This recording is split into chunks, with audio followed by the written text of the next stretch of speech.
buenos días. El día de hoy tengo el gusto, el honor de presentar al doctor Luis Eduardo Morales Buenrostro, ya muy conocido en el medio de nefrología. El doctor es egresado por la Universidad de Guadalajara, es internista, es nefrólogo por el Instituto Nacional de Ciencias Médicas y Nutrición, Salvador Subirán, y es maestro y doctor en Ciencias Médicas por la UNAM. Nos va a platicar, le vamos a pedir de favor al doctor que nos diga algunas palabras relacionadas a la importancia del apego al tratamiento farmacológico en el paciente post-trasplantado, específicamente en el paciente post-trasplantado renal. ¿Por qué considera, doctor, que es tan importante el apego? Hemos escuchado muchas veces que el paciente debe de tener mucho cuidado, pero vamos, ¿cuál es la relevancia del tema? Gracias, Cristian. Creo que es un tema muy relevante porque la mayoría de las personas confunden, hablando de los pacientes, confunden entre los diferentes tipos de medicamento y piensan que ese es como dejar de tomar a lo mejor un antihipertensivo que te va a subir un poco la presión arterial y en muchas ocasiones no va a tener consecuencias. En el paciente con un trasplante renal, el problema es que desde el momento en que le pones un injerto, su sistema inmunológico lo va a intentar destruir, ¿no? Es un órgano que no le pertenece y por ende va a estimular al sistema inmunológico y todo el tiempo va a estar en riesgo de hacer un rechazo. Si el paciente deja los medicamentos, es muy probable que en semanas o meses se desarrolle un evento de rechazo agudo. Basta mencionar que el 60% de los injertos a lo largo de la vida útil de ellos se van a perder por un rechazo mediado por anticuerpos. Y cuando uno analiza el problema del apego, la mitad de estos está bien demostrado que fue por un problema de apego.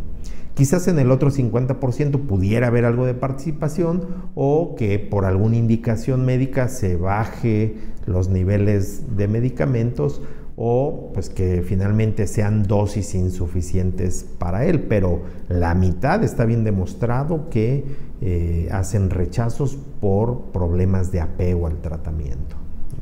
Excelente, doctor. Pues sería entonces uno de los motivos más importantes. De igual manera tengo entendido que es muy importante estar monitoreando ¿sí? Niveles, hacer diversos estudios. Es correcto, o sea, la clave de un buen seguimiento del paciente trasplantado es detectar problemas con oportunidad y que nos dé tiempo para tomar las medidas pertinentes. Entonces, la única manera de hacerlo es con estudios de laboratorio. El gran problema es que muchos de las disfunciones del injerto renal son asintomáticas. Y entonces, lo único que nos queda es hacer una evaluación por medio de estudios de laboratorio y entonces antes de que el paciente tenga síntomas nosotros veríamos elevación de creatinina o veríamos algunos otros cambios como sangre en la orina, proteínas en la orina y eso nos alertaría para tomar medidas, hacer más estudios, a veces hacer una biopsia y por ende hacer el diagnóstico preciso y ya dar el tratamiento de manera oportuna. Si no tienen ese tipo de seguimiento, va a ser imposible detectar de manera temprana y muchas veces nos llegan a los servicios de urgencias ya con requerimiento de diálisis, cuando un año antes, 6 meses antes, estaban con creatininas normales. Esa es la importancia del seguimiento en la consulta externa, ¿no? Muchas gracias, doctor. También sabemos que esto es un tratamiento pues, multidisciplinario. ¿A quién recomendaría o a quién no puede dejar de ver el paciente post-trasplantado? Sabemos que tiene que tener contacto con su nefrólogo. ¿Qué frecuencia nos recomendaría y qué otras especialidades será prudente que estuviera visitando este paciente post-trasplantado? Sí, el eje central es su manejo con su nefrólogo, que conoce toda la historia desde antes del trasplante y luego participa en prepararlo para el trasplante y le da seguimiento post-trasplante. Entonces, al tener todo su historial y su expediente, es muy fácil que él detecte algunos problemas que se van gestando. Ahora, Generalmente la atención integral participa los nutriólogos en enfermos renales que van dándole seguimiento, porque estos pacientes tienden a subir mucho de peso, sobre todo en el primer año, y eso puede traer consecuencias. Nosotros los cuidamos mucho para que lleguen con un buen peso y luego después se nos desordenan ahí. Dependiendo los padecimientos del paciente van a requerir otras especialidades, pero por ejemplo pueden participar cardiólogos si es un paciente ya con un corazón con algo de insuficiencia cardíaca, puede participar el endocrinólogo. Recordar que la mitad de los pacientes que llegan a diálisis son diabéticos, aunque no se trasplantan todos, porque no todos son candidatos. Una buena proporción de los pacientes que trasplantamos son diabéticos o pudieran, si no lo son, hacer diabetes post-trasplante. Otra especialidad que solemos solicitar mucho su participación son reumatología, por ejemplo, porque tenemos pacientes con vasculitis, pacientes con lupus que trasplantamos y otras enfermedades reumatológicas. Entonces también participan de manera conjunta con el nefrólogo. Y así, dependiendo patologías que tenga, se va pidiendo la participación. Un especialista que luego se nos olvida mucho, pero es muy importante su participación, son dermatólogos, porque estos pacientes bajo esquemas de inmunosupresión tienden a hacer más lesiones cancerosas, ¿no? Y piel expuesta a sol, pues es un área donde generan mucho tumores malignos los pacientes. Entonces les pedimos que los valoren al menos una vez al año para fines de detectar oportunamente cánceres de piel, ¿no? Excelente, doctor, pues muy buenos consejos. Queremos aprovechar también para invitarlos a una conferencia muy interesante que nos va a dar el doctor Morales relacionado al uso de los inhibidores SGLT2 en pacientes receptores de trasplante renal.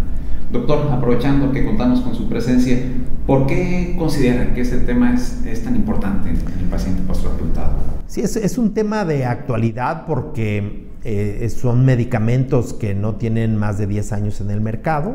De hecho, los estudios con desenlaces renales y cardiovasculares que nos dieron la vuelta en términos de que nos sorprendieron con los resultados de nefroprotección y cardioprotección, aparecieron de 2016 para acá, de tal manera que son medicamentos relativamente nuevos.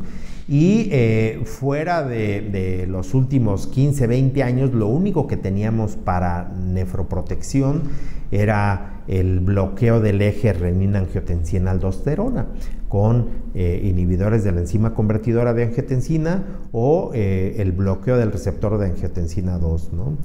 También el bloqueo de mineralocorticoides. Pero fuera de eso no habíamos tenido medicamentos que impactaran en la salud renal y que pues también tuvieran otras funciones. Este medicamento nació para medidas de control de la glucosa en pacientes con diabetes, pero ahora resulta que pues además de ayudar al control de la glucosa, tiene beneficios renales, beneficios cardiovasculares, reduce mortalidad, reduce hospitalizaciones, sobre todo por insuficiencia cardíaca, y pues sin tener que despegar la vista en el control de la glucosa. Ahora, en los últimos estudios diseñados específicamente para nefroprotección y cardioprotección, resulta que metieron un grupo de pacientes sin diabetes. Y en ese subgrupo de pacientes también se ve nefroprotección y cardioprotección. Ahora, si hablamos del paciente receptor de trasplante renal, es un paciente que de entrada va a estar hiperfiltrando, entonces es el paciente ideal para usar este tipo de fármacos, no solamente con fines de si es un paciente diabético trasplantado, sino también con sus propiedades de nefroprotección. Y recordar que muchos de estos pacientes trasplantados tienen datos de insuficiencia cardíaca, la mayoría subclínicos, pero en los ecocardiogramas ya tiene demostrado insuficiencia cardíaca. Entonces, como que se presta que sean los medicamentos con mucha utilidad en este grupo de pacientes. Y pues son temas de actualidad. En pacientes trasplantados apenas está surgiendo información, así como ha surgido en pacientes no diabéticos recientemente, también en pacientes trasplantados empieza a acumularse la evidencia y es lo que queremos mostrarles en esta plática.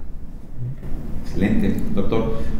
Usted, como uno de los nefrólogos con más estudios, con más publicaciones en el área y con el tema relacionado, ¿considera que hoy ya tenemos la evidencia clínica suficiente para recomendar el uso de los inhibidores SGLT2? Sí, yo creo que ya hay suficiente evidencia. Los primeros estudios eran para demostrar que no eran dañinos y resultó que eran protectores para progresión del daño renal y para insuficiencia cardíaca y mortalidad cardiovascular. Y luego ya se hicieron estudios diseñados ex profeso con pacientes nefrópatas y con pacientes cardiópatas específicamente para ver desenlaces cardiovasculares unos y para ver desenlaces renales, y prácticamente en todos se replican los resultados. Entonces, cuando teníamos el primer estudio, pues todo el mundo dudaba porque no fueron diseñados para eso. Se acumularon 2, 3, 4 estudios y todavía había ciertas dudas. Ahora que ya tenemos estudios en poblaciones específicas, pues creo que ya no queda duda, Cristian, del beneficio de este grupo de medicamentos, ¿no? Excelente. Doctor, pues va a ser un tema muy interesante. Martes 31 de agosto, 8 de la noche, no se lo pueden perder. Pues muchas gracias por la invitación y agradecemos al Laboratorio RAM por la participación en estos programas de educación médica continua y al Colegio de Nefrólogos de México por darnos el aval para esta plática. Muchas gracias, los esperamos entonces y le recordamos que en el Laboratorio RAM estamos comprometidos con tu salud. Hasta pronto.